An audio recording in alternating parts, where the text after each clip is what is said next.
কিচেনে কাজ করতে গিয়ে যখন কোনো জিনিসের মধ্যে তৈলাক্ত ভাব কিংবা ধুলাবালি থাকে, সেটা কিন্তু একজন গৃহিণীর কাছে কতটা বিরক্তির সেটা কিন্তু একজন গৃহিণী জানে।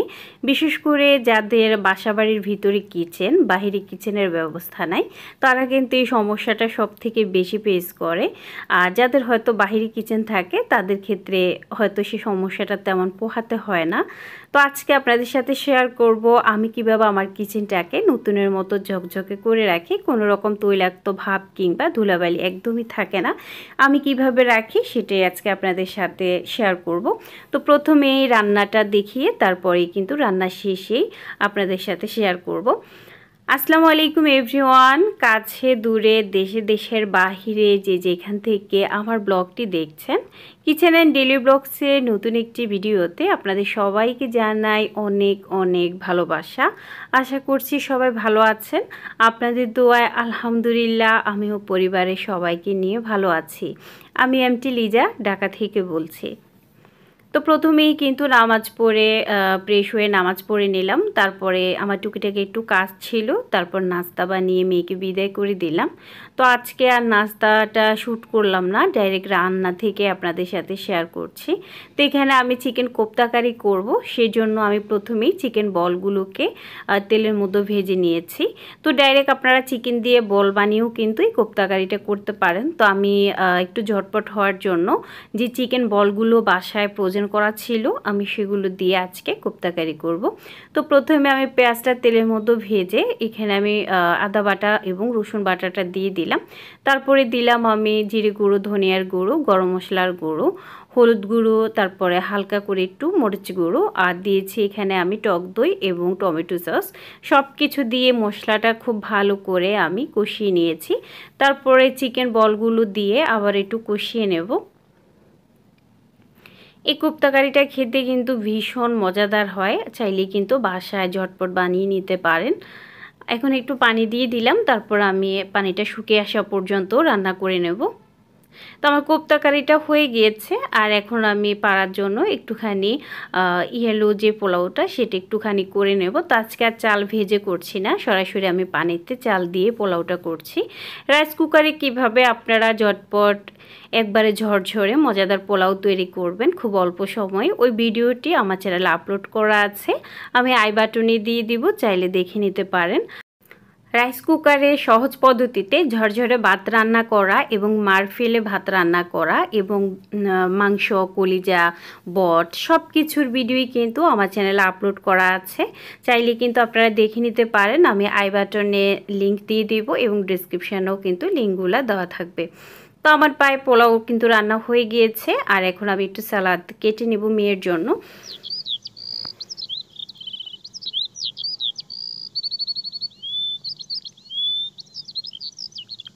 Simple lifestyle BD mummy channel থেকে আপু প্রায় অনেকবারই আমাকে কমেন্ট করেছেন এটা আমার নিজস্ব বাসা কিনা। যদিও আমি আপুকে অনেকবারই রিপ্লাই দিয়েছি, হয়তো উনি বিষয়টা খেয়াল করেন নাই। তা আপু আপনার জন্যই বলছি আবারও, আমি এটা আমার নিজের বাসা নয়, এটা ভাড়া বাসা। তো ইচ্ছে আছে যদি কখনো আল্লাহ আশা পূরণ করা, অবশ্য আমার নিজেরও বাসা হবে। ধন্যবাদ আপু। তো এখানে আমি দুপুরের খাবারগুলোকে একটু ডেকোরেশন করে নিচ্ছি। তো এখানে আমার জন্য চিংড়ি মাছ, পাড়ার জন্য হচ্ছে চিকেন কোপ্তা কারি, আর আমার জন্য হচ্ছে পাবদা মাছ। যেহেতু বাসায় বর্তমানে শুধু আমরা দুজনই আছি, তো সেহেতু শুধু দুজনের জন্য খাবারগুলো রেডি করে নিচ্ছি। আর এখানে আমি পোলাওটাও একটু সাজিয়ে নিচ্ছি। তো এই পোলাওটা কিন্তু আমার মেয়ে সাজিয়ে নিচ্ছে। তো কিন্তু যখন বাসায় থাকে যেটুকু সময়, ওইটুকু সময় কিন্তু আমার ভীষণ যত্ন করে। তো চেষ্টা করে সব সময় কিন্তু আমি কি খাবো না খাবো, আবার নিজেও কিন্তু অনেক কিছু বানায়। পরোটা নিজে ভাজতে জানে, এগ রোল বানাতে জানে, প্রায় অনেক কিছুই জানে। তো আমাকেও খাওয়ায়, নিজেও খায়, আবার ভীষণ জ্বালায়ও, সব কিছু মিলিয়ে চলে।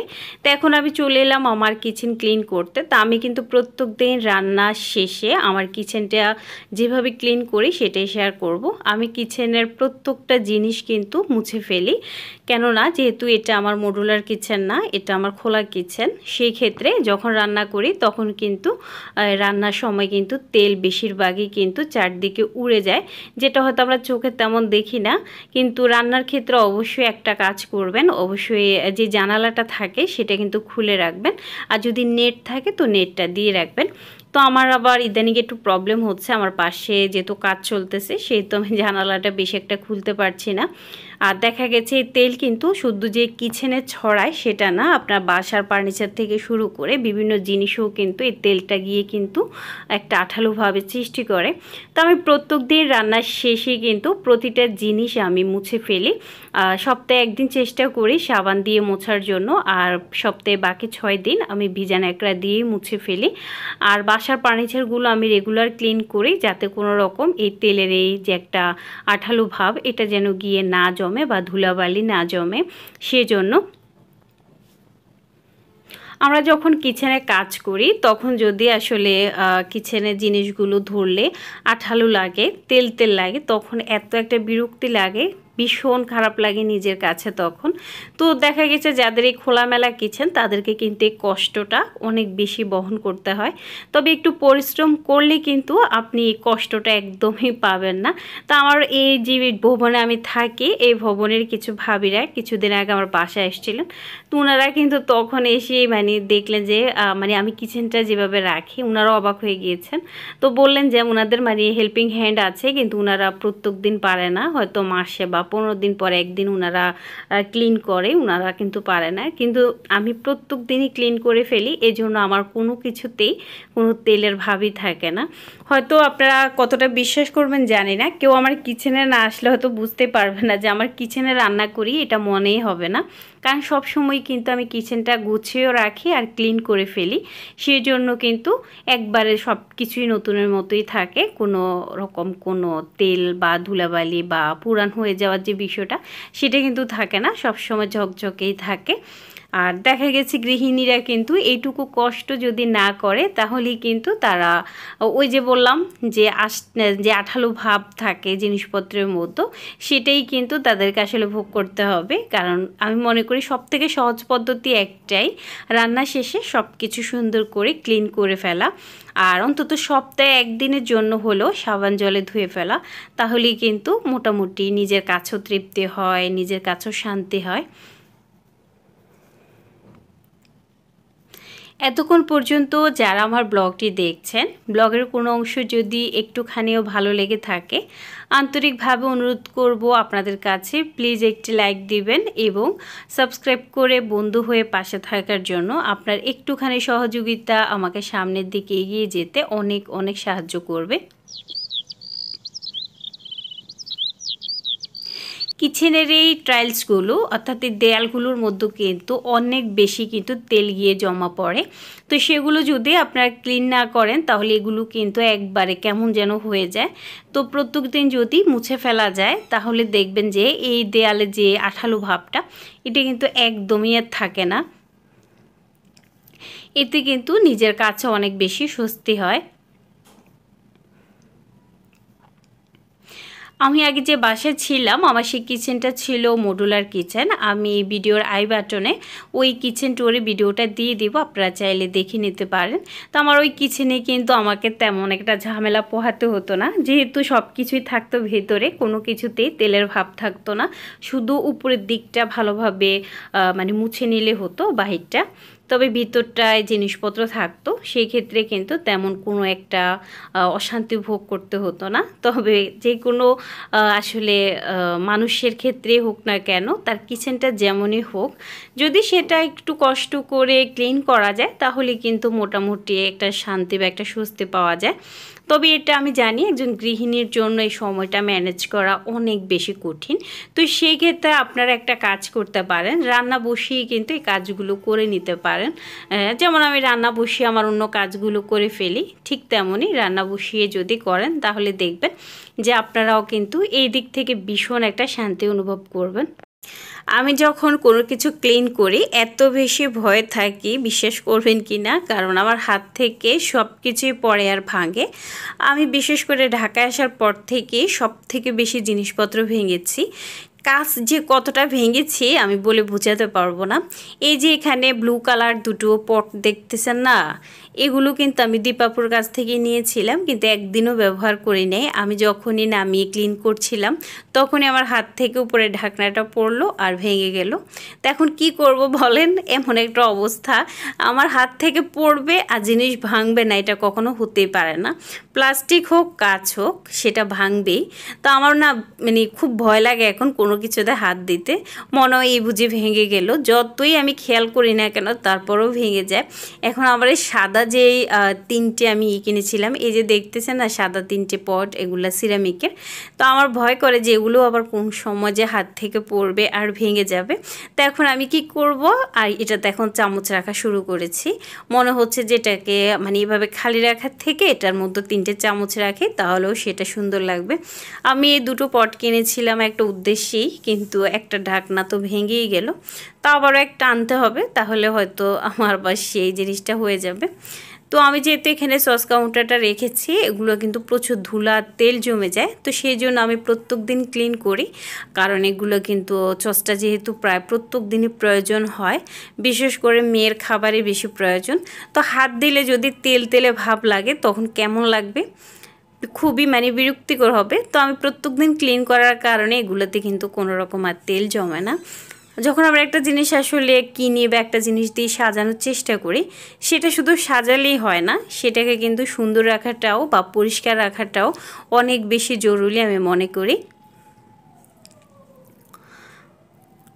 আর দেখা গেছে আমাদের চার ডালের যে কন্টেনারগুলো, এগুলো যেহেতু সাদা, এগুলোতে কিন্তু ধুলা আর তেল দুটো একসাথে জমে কিন্তু ভীষণ নোংরা একটা মানে পরিস্থিতির সৃষ্টি হবে যদি আমি প্রত্যেক দিন ক্লিন না করি। তো আমি প্রত্যেক দিন এই জন্য রান্না শেষে খুব সুন্দর করে ক্লিন করে ফেলি। এই জন্য কিন্তু তেল বা ধুলা কোনোটাই কিন্তু আর আসার কোনো সুযোগই পায় না। আর আমার কাছে মনে হয় যে এটার থেকে আর শান্তি কিছু নাই, সব কিছুকে ক্লিন রাখার থেকে। কিচেনে রান্নার ক্ষেত্রে অবশ্যই কিন্তু যারা গ্যাসে রান্না করেন তারা কিন্তু জানালাটা খোলা রেখে রান্না করার চেষ্টা করবেন। আর যারা এমনিতেই ইলেকট্রিকও রান্না করেন তারাও কিন্তু জানালা খুলে রান্না করবেন। আর রান্নার শেষে কিন্তু জানালার গ্লাস এবং জানালার যে গ্রিলগুলো সেগুলো অবশ্যই কিন্তু ক্লিন করে ফেলবেন। কারণ রান্নার ক্ষেত্রে কিন্তু যেটা হয় সেটা হচ্ছে তেলটা কিন্তু গিয়ে গ্রিলে কিন্তু অনেক বেশি জমা পড়ে। আর বেশিরভাগ কিচেনে এখন পাখা থাকে, অবশ্যই সে পাখাটা চালিয়ে রান্না করলে কিন্তু তেলের ভাব থেকে অনেকাংশেই কিন্তু মুক্তি পাওয়া যায়। তো এই টিপসগুলো কিন্তু অনেক অনেক উপকারী কিচেনকে ক্লিন রাখার জন্য।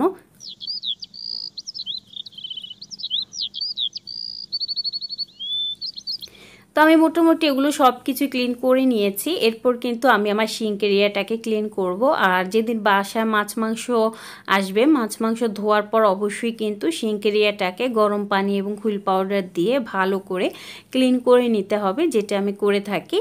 আর দেখা গেছে সিঙ্ক এরিয়াটাকে অবশ্যই দিনে চেষ্টা করবেন দুবার না হলেও অন্তত একবার হলেও হুইল পাউডার দিয়ে ভালোভাবে ক্লিন করে নেওয়ার। তাহলে কিন্তু মোটামুটি সিঙ্ক এরিয়াটা যদি পরিষ্কার থাকে, এখানে কিন্তু বিভিন্ন পোকা কিংবা তেলা পোকা এটা কিন্তু আসার তেমন একটা চান্স থাকে না। আর অবশ্যই চুলাগুলো, চুলা চারপাশের দেয়ালগুলো, এগুলো কিন্তু দৈনিক যদি ভালোভাবে সাবান জলে মুছে ফেলা যায় তাহলে কিন্তু তেলের ভাবটা কিন্তু চুলা চারপাশে আর থাকে না। অনেকেরই কিচেনে কমন একটা জিনিস দেখা যায় যে চুলার পাশে যে দেয়াল থাকে সেগুলো প্লাস চুলার চারপাশটা এত বেশি নোংরা, আমি অনেক কিচেন দেখেছি। আমার কাছে এত বেশি কষ্টকর লাগে, রান্নার পর যদি সাবান দিয়ে ভালোভাবে চুলা এবং চুলার চারপাশের টাইলসগুলো ভালো করে ক্লিন করা হয় তাহলে কিন্তু একটু কোনো ময়লা থাকার কথা না। তো জানি না কেন আসলে অনেকেই কাজটা করে। তো যাক, এটা হয়তো যার যার একান্ত ব্যক্তিগত বিষয়। তবে প্রত্যেক দিন সাবান জলে ধুয়ে নিলে কিন্তু এক ফোঁটাও কোনো ময়লা থাকবে না চুলার চারপাশে কিংবা দেয়ালে। আর সিঙ্কটাকে ধুয়ে একটু শুকনা ন্যাকড়া দিয়ে মুছে ফেললে আর কোনো ময়লাই থাকে না। আর এই যে সিঙ্কের যে কলটা, এটাকে ভেজা ন্যাকড়া দিয়ে ভালোভাবে প্রত্যেক দিন ক্লিন করলে আর কোনো রকম দাগও পড়ে না। তো মোটামুটি আমি কিন্তু এই গ্রিলগুলো ক্লিন করে আমার কিচেনের ফ্লোরটা অফ ক্যামেরায় আমি ক্লিন করে নিয়েছি। সেটা আর আমি শ্যুট করতে পারি নাই, আমার তখন কিন্তু বিদ্যুৎ ছিল না, তো সেই জন্য আমি আর ফ্লোর ক্লিন করাটা শ্যুট করলাম না। তো মোটামুটি আমি এখন আমার জানালা সব ক্লিন করে তারপরে কিন্তু আমার কিচেনের কাজগুলো একদম শেষ হয়ে যাবে।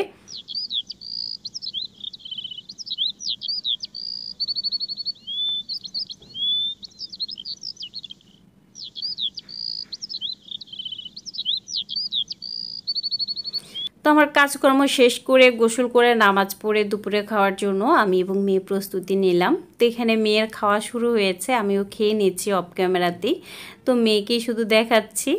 তো মেয়ে খাচ্ছে, মেয়ে আজকে খুব খুশি, ওর আসলে আমি খুশি হলে ওর খুব ভালো লাগে। সবাই ভালো থাকবেন, সুস্থ থাকবেন, আল্লাহ হাফেজ।